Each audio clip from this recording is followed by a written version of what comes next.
U.S. and Russian officials have agreed on the need to convene a Syrian peace conference in Geneva as soon as possible, following talks in Washington, D.C. John Kerry, U.S. Secretary of State, hosted his Russian counterpart, Sergey Lavrov, on Friday, amid mounting tension between the two nations over Syria, spying and other issues. Lavrov said the 5 hours of security talks were very positive and the parties would meet again by the end of the month to prepare for a Geneva conference between Syria's government and rebel opposition. Their talks came 2 days after U.S. President Barack Obama canceled a meeting with his Russian counterpart, Vladimir Putin, as tensions between the nations were exacerbated by Moscow's decision to grant asylum to spy whistleblower Edward Snowden, and differing policies on the Syrian civil war. Kerry said, "One thing I would emphasize is that while Sergey and I do not always agree completely on responsibility for the bloodshed, or on some of the ways forward,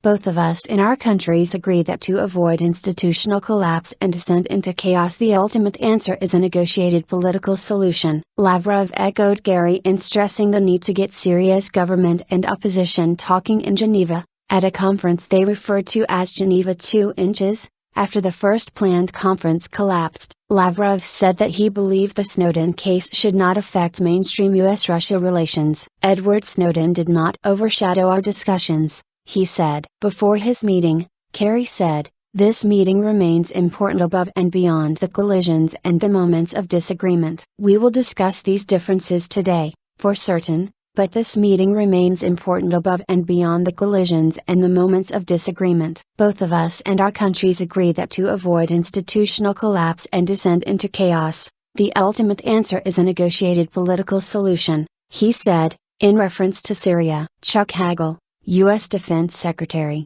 and his Russian counterpart, Sergey Shoigu, held talks earlier on Friday, agreeing to work to expand military cooperation.